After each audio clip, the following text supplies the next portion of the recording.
नमस्ते। मैं Rajesh Naruka, assistant professor history, government college Kekri. इस वीडियो में आपका स्वागत करता हूँ। बीए पार्ट थर्ड का फर्स्ट पेपर आधुनिक भारत का इतिहास में प्रथम आंग्ल सिख युद्ध के बारे में पिछले वीडियो में देखा गया था। प्रथम सिख युद्ध में हालांकि सिख सेना पराजित हुई थी,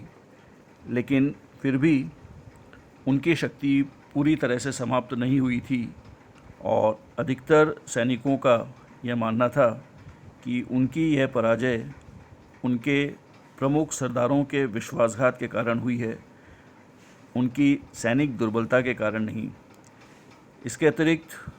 जो ब्रिटिश रेजिडेंट लॉरेंस पंजाब में नियुक्त किया गया था, उसके व्यवहार से भी सिख संतुष्ट नहीं थे। उच्च पदों पर अंग्रेज़ों के द्वारा ऐसे व्यक्तियों को नियुक्ति दी जाने लगी जो कि मूल रूप से सिख सरदारों के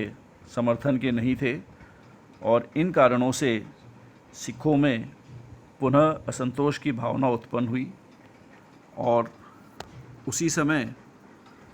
मूल रूप से मुल्तान के शासक मूलराज के द्वारा जो अंग्रेज़ों के विरुद्ध उसका जो रुख था, उसके कारण से द्वितीय सिख युद्ध के कारण उत्पन्न होने लगे।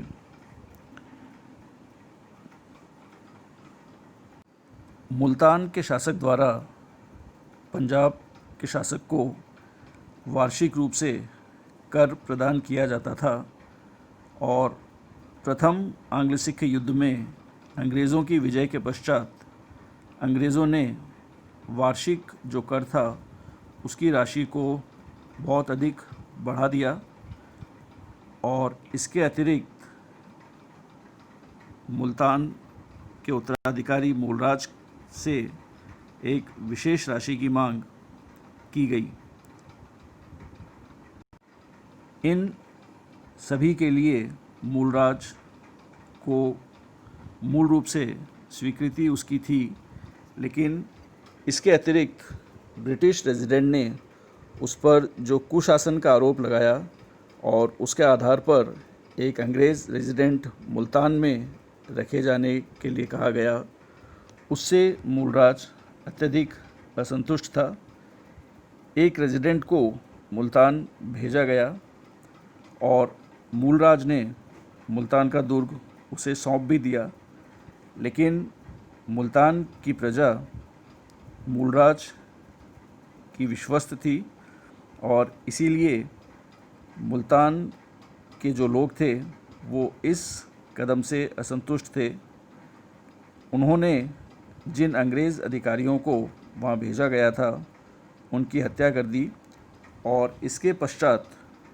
कुछ असंतुष्ट सिख सरदारों ने मूलराज के साथ मिलकर के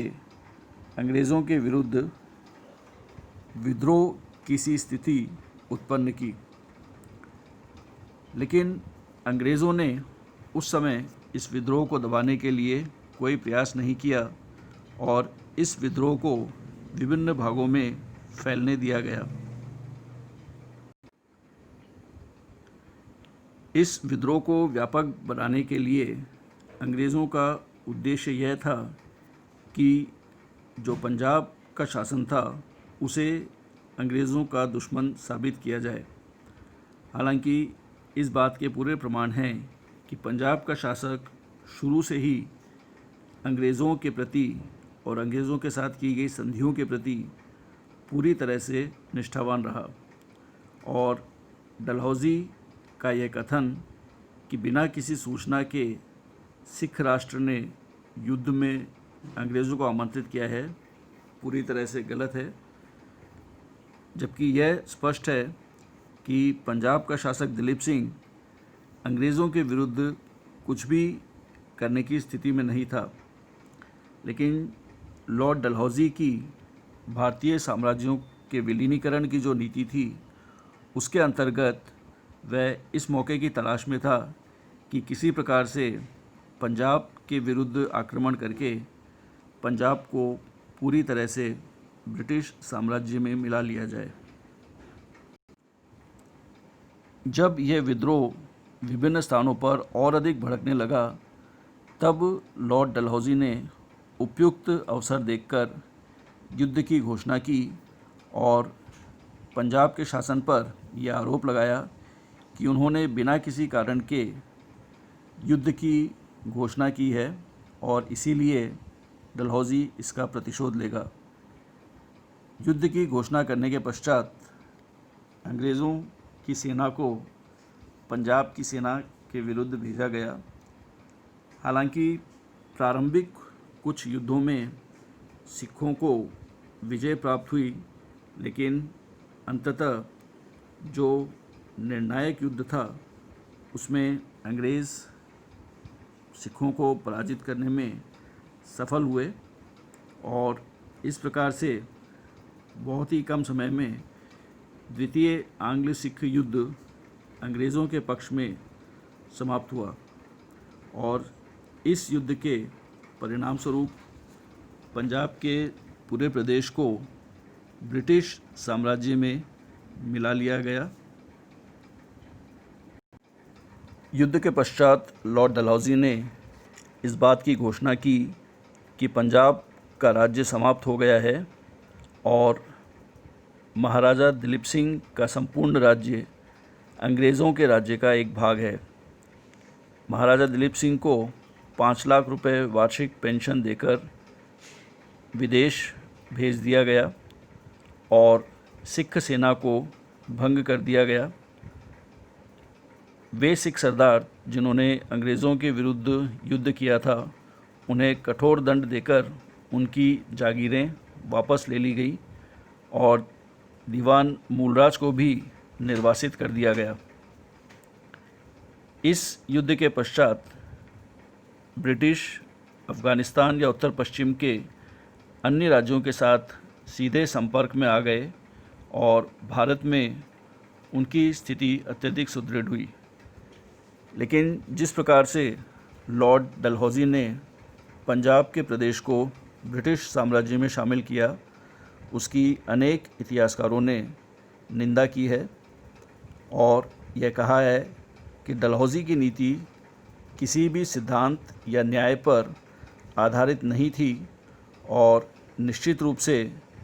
जो विद्रोह मुल्तान में प्रारंभ हुआ था और बाद में पंजाब में फैला, उसको समय रहते हुए रोका जा सकता था, लेकिन डलहौजी ने उसे रोकने का कोई प्रयास नहीं किया। यदि यह विद्रोह इतना अधिक फैला तो इसके लिए ब्रिटिश शासन उत्तरदायी था और इसके लिए खालसा पंचायत को या सिख सेना को दंडित किए जाने की कोई आवश्यकता नहीं थी। महाराजा दिलीप सिंह ने किसी भी समय अंग्रेज़ों के विरुद्ध विद्रोह या ऐसा कोई कार्य नहीं किया जिससे उसके विरुद्ध युद्ध किया जाए और इस प्रकार से यह कहा गया है कि 1848 और 49 की जो आंग्ल सिख युद्ध की घटनाएं थीं, उनका कोई भी नैतिक या न्यायपूर्ण आधार नहीं था और इसका मूल आधार डलहौजी की साम्राज्यवादी नीति थी, जिसका एक ही उद्देश्य था कि किसी भी प्रकार से भारत में ब्रिटिश साम्राज्य का विस्तार किया जाए। पंजाब को ब्रिटिश साम्राज्य में मिलाए जाने के पश्चात प्रांत की शासन व्यवस्था का कार्य 3 सदस्यों के बोर्ड को दिया गया और लॉर्ड डलहौजी स्वयं इस बोर्ड को नियंत्रित करता था। कुछ दिनों के पश्चात इस बोर्ड को भंग कर दिया गया और लॉरेंस को गवर्नर जनरल के एजेंट के रूप में राजपूताना के प्रदेश में जाना पड़ा और जॉन लॉरेंस को पंजाब का मुख्य आयुक्त नियुक्त किया गया। पंजाब के शासन को 4 डिवीज़न्स में बांट दिया गया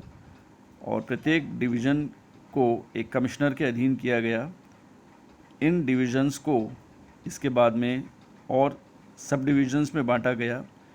जिनका शासन डिप्टी कमिश्नर्स के हाथों में था, और इसके पश्चात तहसीलदार और नायब तहसीलदार मूल रूप से शासन के लिए उत्तरदायी थे। इस प्रकार ये देखा जा सकता है कि पूरी तरह से द्वितीय आंग्ल सिख युद्ध के पश्चात पंजाब के प्रदेश का विलीनीकरण ब्रिटिश साम्राज्य में कर लिया गया और